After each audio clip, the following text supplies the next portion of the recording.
প্রিয় চাকরি পরীক্ষার্থী বন্ধুরা, সবাইকে স্বাগতম। সাম্প্রতিক চাকরি পরীক্ষায় আসা গণিত প্রশ্নের সমাধান নিয়ে আলোচনা করব। ১ নম্বর যে প্রশ্নটা হচ্ছে সেটা দেখেন, একটি বইয়ের মূল্য হচ্ছে ২৪ টাকা। ওই মূল্যে বই তৈরির ব্যয়ে কত পার্সেন্ট? ৮০%। বাকি মূল্য সরকার ভর্তুকি দিয়ে থাকেন। সরকার প্রতি বইয়ে কত টাকা ভর্তুকি দেন? এখানে একটু খেয়াল করেন, দেখেন এখানে বইয়ের মূল্য হচ্ছে ২৪ টাকা ধরা হয়েছে, আর এই ২৪ টাকাটা হচ্ছে ৮০%, মানে বইয়ের মোট মূল্যের ৮০%। তাহলে আমি এখানে বলতে পারি যে ৮০% সমান সমান ৮০% ইজ ইকাল টু বলা যায় ২৪। আমি বের করব কত বলেন তো? আমি বের করব ১০০%। তাহলে ১% সমান সমান কত বলা যায়? ১% হচ্ছে এই ৮০টা নিচে আসবে, আর এখানে ২৪টা উপরে যাবে।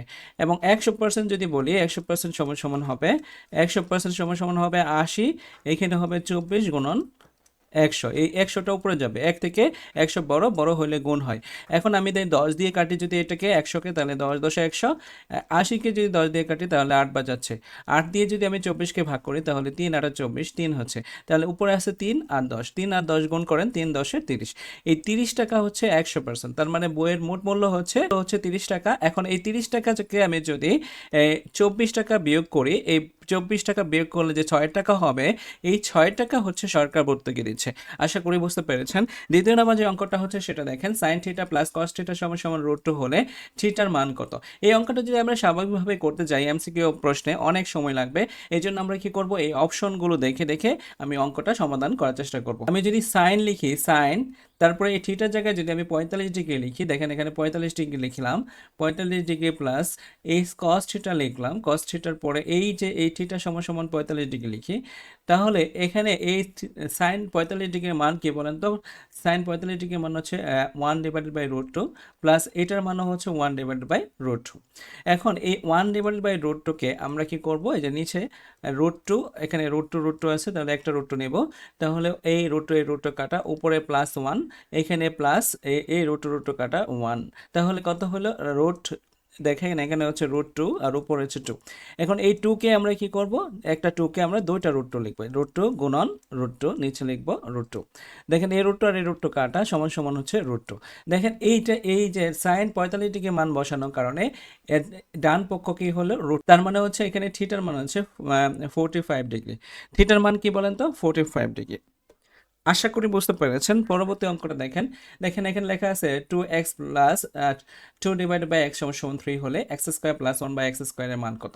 এই অঙ্কটা কিভাবে সমাধান করবেন একটু খেয়াল করেন। দেখেন এইখানে 2x প্লাস 2/x আছে, আমি এখান থেকে যদি এই 2 আর এই 2 কমন নেই, তাহলে কিভাবে হবে? 2 ইন্টু এক্স প্লাস 1/x, কারণ এই 2 কমন নিয়ে নিছি, তাহলে x প্লাস 1/x হচ্ছে এখানে সমান সমান 3।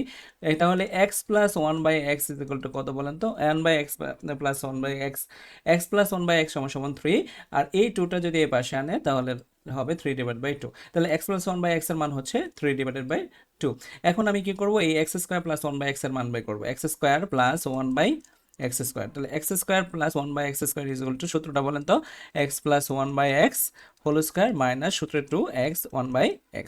এটা হচ্ছে স্কয়ার প্লাস বি স্কয়ারের কোনো সিদ্ধান্ত। এখন এটার মান কত বলেন তো? এটার মান দেওয়া আছে 3/2, 3/2 তার উপরে স্কয়ার দেবো, এটা কাটবো, এখানে 2 থাকতেছে।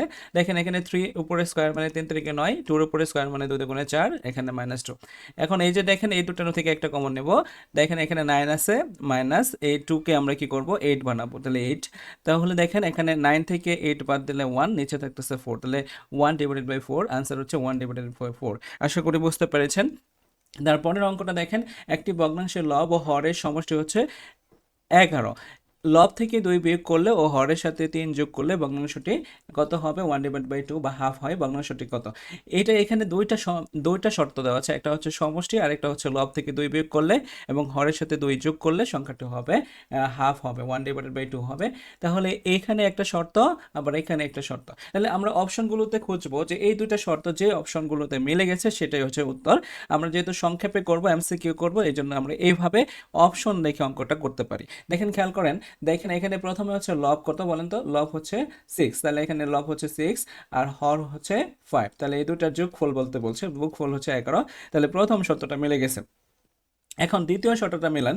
দ্বিতীয় শর্তটা হচ্ছে যে এখানে দেখেন 6/5, এখন লব থেকে 2 বিয়োগ, তাহলে লব থেকে আমি যদি 2 বিয়োগ করি আর হরের সাথে 3 যোগ করব, হরের সাথে 3 যোগ করলাম, তো লব থেকে 2 বিয়োগ করলাম, হরের সাথে 3 যোগ করলাম, তাহলে হচ্ছে 6, এখানে হচ্ছে 4 আর 5 আর 3 হচ্ছে 8। এই দেখেন এখানে 4 দিয়ে যদি একে কাটে থাকবে একবার, এটিকে 4 দিয়ে কাটলে থাকবে 2 বার, তাহলে দেখেন 1/2। দেখেন প্রথম শর্তটাও মিলছে, দেখেন প্রথম শর্তটা হচ্ছে লব ও হরের সমষ্টি হচ্ছে কত বলেন, লব ও হরের সমষ্টি হচ্ছে 11, এটা মিলেছে। এবং দ্বিতীয় শর্তটা মিলেছে, যদি বিয়োগ করি অথবা যোগ করি তাহলে এর মান হবে হাফ, এই যে হাফ, তাহলে এই শর্তটা ক নম্বরে যে ভগ্নাংশটা আছে সেই ভগ্নাংশের ক্ষেত্রে দুইটি শর্ত মেনেছে, সুতরাং এটাই হচ্ছে উত্তর। আশা করি বুঝতে পেরেছেন। পরে দেখেন x square plus y square minus 6x minus 8y minus 24 সমান 0, বৃত্তের ব্যাসার্ধ কত। এই ক্ষেত্রে আমাদের বৃত্তের যে সমীকরণটা আছে সেটা জানতে হবে। বৃত্তের সমীকরণটা কি বলেন তো, x minus a whole square plus y minus a whole square সমান সমান সমান r স্কয়ার। এই যে এই rটা হচ্ছে বৃত্তের ব্যাসার্ধ, আমাকে এই যে এই r এর মান বের করতে হবে। তাহলে এইখান থেকে r এর মান কিভাবে বের করে সেটা একটু খেয়াল করেন। x square plus y square minus 6x minus 8y minus 24 is equal to হচ্ছে 0। তাহলে এখানে x স্কয়ার আর এই মাইনাস 6xটা এক পাশে রাখবো, তারপরে দেখেন প্লাস y স্কয়ার মাইনাস 8yটা এক পাশে রাখবো, মাইনাস 24টাকে এই পাশে নিলে হচ্ছে 24। এখন দেখেন আমি কি করতেছি, দেখেন x মাইনাস 3 লিখবো, তার উপরে স্কয়ার দেবো। এখন x, এই যে এইটা থেকে x মাইনাস 3 লিখছি, তার উপরে স্কয়ার দিছি।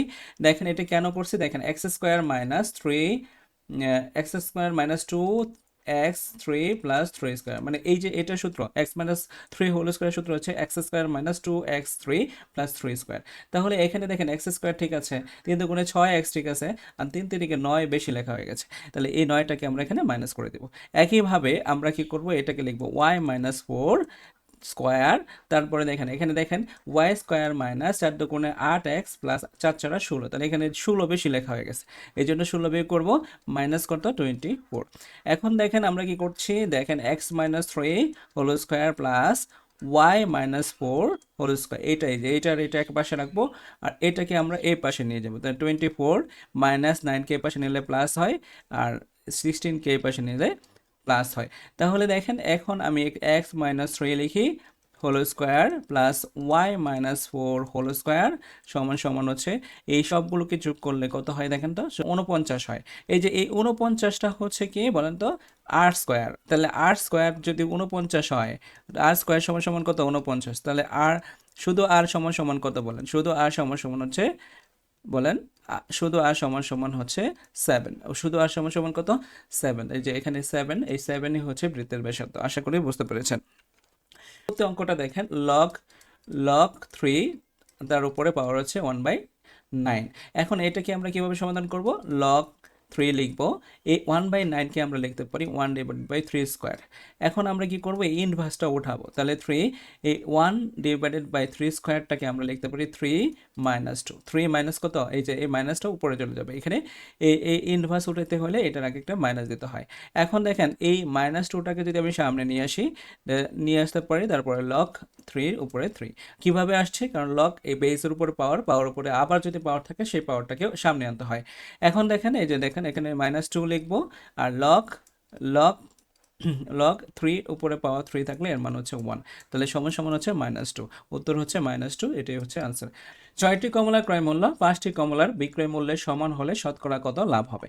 এই অঙ্কটা করার সময় আমাদের সবসময় যে একটি কমলার মূল্য বের করব আর 5টি কমলার মূল্য বের করব, আর বিক্রয় মূল্য দেখেন এখানে ক্রয় মূল্য এবং বিক্রয় মূল্য পরস্পর সমান, তাহলে আমি এখানে যেহেতু শতকরা বের করছি তাহলে ক্রয় মূল্য 100 এবং বিক্রয় মূল্য 100 ধরে নিই, তাহলে 6টি কমলার ক্রয় মূল্য হচ্ছে 100, পাশাপাশি একটি কমলা ক্রয় মূল্য হচ্ছে দেখেন 100/6। এখন আমি বের করব 5টি কমলার ক্রয় মূল্য, একই যেহেতু তাহলে 5টি কমলার বিক্রয় মূল্য 100 টাকা, তাহলে একটি কমলার বিক্রয় মূল্য হচ্ছে 100/5। তাহলে এখন দেখেন এই যে এই দুটার মধ্যে কোনটা বড়, এইটার মধ্যে অবশ্যই যেহেতু লাভ বলছে তাহলে এই যে বিক্রয় মূল্যটা বড়, তাহলে আমি একে বিক্রয় মূল্য থেকে আমি ক্রয় মূল্য বাদ দিলে কি পাবো, বলেন তো? বিক্রয় মূল্য থেকে ক্রয় মূল্য বাদ দিলে আমরা লাভ পাবো। তাহলে বিক্রয় মূল্য থেকে ক্রয় মূল্য বিয়োগ করব। তাহলে এখানে 5 আছে, এখানে 6 আছে, দুটোর লসাগু হচ্ছে 30। এখন এই 5 দিয়ে যদি 30কে ভাগ করা 6, তাহলে 6 দিয়ে 100কে গুণ করলে 600। এই 6 দিয়ে যদি 100কে ভাগ করো তাহলে 5। এই 5 দিয়ে যদি 100কে গুণ করো তাহলে এখানে 5 100 500। তাহলে 600 থেকে 500 বাদ দিলে থাকতেছে কত বলো তো? 100। আর নিচে থাকতেছে 30। এখন এটাকে 10 দিয়ে ভাগ করলে 10, এটাকে 10 দিয়ে ভাগ করলে 3। তাহলে এখানে লাভ হয়েছে কত? 10/3, মানে 3/3। এখন আমরা কি করব দেখেন, এখন শতকরা লাভ বের করতে বলছে। তাহলে শতকরা লাভ কিভাবে বের করবে? আগে লাভটা উপরে লিখবা, তারপরে ক্রয় মূল্যটা নিচে লিখবা। লাভটা উপরে লিখবা, ক্রয় মূল্যটা কি সবসময় নিচে। ক্রয় মূল্য কত? 100/6 গুণন কত? 100। দেখেন এখন এইটাকে আমি 10/3 লিখবো, আর এইটাকে উল্টায় দেবো। এই 6 যাবে উপরে, 100 নিচে আসবে, আর গুণন কত? 100 গুণন 100। 100 100 কাটা, এই 3 দিয়ে যদি এটাকে কাটি তাহলে 2 দিয়ে 10কে গুণ করলে 10 দুগুণে 20, তাহলে 20%। উত্তর হচ্ছে এখানে 20%। আশা করি বুঝতে পেরেছেন। তারপরে দেখেন ক, খ ও গ এর বেতনের অনুপাত হচ্ছে 7:5:3। খ ও খ গ অপেক্ষা 222 টাকা বেশি পেলে ক এর বেতন কত? তাহলে খ এর বেতন গ এর অপেক্ষা 222 টাকা বেশি। এই ক্ষেত্রে তাহলে আমি তিনজনের বেতনটাকে আমি লিখি। তাহলে ক এর বেতন কত বলেন তো? এই যে 7, যেহেতু 7 আছে অনুপাত, আমি যদি 7x লিখি তাহলে এটা বেতনকে বোঝাচ্ছে 7x টাকা। তাহলে খ এর বেতন কত? খ এর বেতন হচ্ছে 5x টাকা, 5x টাকা। আর গ এর বেতন কত? গ এর বেতন হচ্ছে 3x টাকা।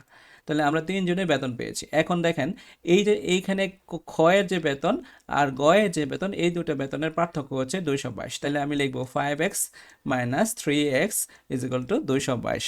এটা হচ্ছে খ এর বেতন থেকে গ এর বেতন এত কম, মানে 222 বেশি। খ এর বেতন গ এর বেতন থেকে 222 বেশি, তাহলে এই দুটোর পার্থক্য হচ্ছে 222। এখন 2x সমান হচ্ছে 222, আর x সমান হচ্ছে 222কে 2 দিয়ে যদি ভাগ করলে তাহলে 111। এই 111 হচ্ছে x এর মান। আমাদের মান বের করতে হবে কার? ক এর মান। তাহলে ক হচ্ছে 7x, তাহলে 7 × x এর মান হচ্ছে 111। তাহলে এই 7 দিয়ে 1 কে গুণ করলে 7 গুণন 7 7 7 থেকে 7 7 থেকে 7 7 7 777। তাহলে উত্তর হচ্ছে 777। আশা করি বুঝতে পেরেছেন। পরে দেখেন একটি সমবাহু ত্রিভুজের একটি বাহুকে উভয় দিকে ভর্তিত করলে উৎপন্ন বহিস্থ কোণদ্বয়ের বিয়োগফল কত হবে? তাহলে ধরেন এটা হচ্ছে একটা সমবাহু ত্রিভুজ, আমরা সমবাহু ত্রিভুজ আঁকলাম। এই বাহুকে যদি এই দিকে ভর্তিত করি এবং উভয় দিকে ভর্তিত করি, এই দিকে ভর্তিত করি, তাহলে এই কোণ আর এই কোণের পার্থক্য কত বা বিয়োগফল কত? একটু খেয়াল করেন, দেখেন এইখানে যখন কোণ উৎপন্ন হবে তখন এই কোণের মান হচ্ছে এর বিপরীত অন্তস্থ কোণদ্বয়ের সমান। তাহলে এই বিপরীত অন্তস্থ কোণদ্বয় হচ্ছে কত কত? দেখেন দেখেন একটা সমবাহু ত্রিভুজের প্রত্যেকটা কোণের মান হচ্ছে 60 ডিগ্রি। তাহলে বিপরীত অন্তস্থ কোণগুলো হচ্ছে 60 60 120। তাহলে এইটার মান হচ্ছে 120। একইভাবে এখানে যে কোণ উৎপন্ন হয়েছে সেই কোণের মান এর বিপরীত অন্তস্থ কোণদ্বয়ের সমান হবে। তাহলে এখানে দুটো মিলে হচ্ছে 120। তাহলে এই কোণের মানও 120, এই কোণের মানও 120। তাহলে 120 থেকে যদি আমি 120 বাদ দেই তাহলে কত থাকতেছে? 0। তাহলে 0 ডিগ্রি। একটি সমবাহু ত্রিভুজের একটি বাহুকে উভয় দিকে ভর্তিত করলে উৎপন্ন বহিস্থ কোণদ্বয়ের বিয়োগফল হচ্ছে 0 ডিগ্রি। আশা করি বুঝতে পেরেছেন। 1 - 1 + 1 - 1 প্লাস ধারাটি 2n + 1 সংখ্যক পদের সমষ্টি কত? এই অঙ্কটা একটা গুণোত্তর ধারার অঙ্ক। এখানে প্রথম পদ হচ্ছে 1, আর সাধারণ অনুপাত হচ্ছে 1 -1 সমান -1। এখন যেহেতু এটা 1 থেকে দেখেন এই মানটা হচ্ছে 1 থেকে ছোট, এই ক্ষেত্রে আমাদের সমষ্টি সূত্রটা হবে a × 1 - r power n / 1 - r। একটু খেয়াল করেন, দেখেন এর মান কত? 1। এখানে 1 - r এর মান কত? -1। আর এই যে দেখেন এই n এর মান হচ্ছে এই যে যেটা দেওয়া আছে সেটা, যেখানে 2n + 1, 2n + 1 কত? হচ্ছে 1 - 1। এখন দেখেন এই যে এইখানে একটু খেয়াল করেন, 2n + 1 মানে n এর মান আপনি যে কোনোটাই বসান না কেন, এই পুরোটার অংশ একটা বিজোড় সংখ্যা হবে, বিজোড় সংখ্যা। n এর মান যে কোনো কিছু বসান তাহলে এটা একটা বিজোড় সংখ্যা। আর যেহেতু বিজোড় সংখ্যা উপরে থাকে, যদি বিজোড় সংখ্যা উপরে থাকে তাহলে ভিতরে যে মাইনাস আছে সেই মাইনাসটা মাইনাসেই থেকে যাবে। এই ক্ষেত্রে আমরা কি করতে পারবো যে 1 1 মাইনাস, এই যে এই মাইনাস মাইনাসে থাকবে, মাইনাসে থাকবে, এই মাইনাসে কি হবে? প্লাস হবে, +1। আর নিচে হচ্ছে মাইনাসে +1 + 1। তাহলে দেখেন এইখানে কি লেখা যায় যে 1 1, তাহলে 2, আর এই দিকে নিচে হচ্ছে 2 2 2 কাটা সমান 1। তাহলে আনসার হচ্ছে 1। আশা করি বুঝতে পেরেছেন। পরবর্তী ভিডিওতে আমি আরেকটি বিষয় নিয়ে আসবো। সেই পর্যন্ত সবাই ভালো থাকেন। ভিডিওটি ভালো লাগলে আমার চ্যানেলটি সাবস্ক্রাইব করে পাশে থাকুন।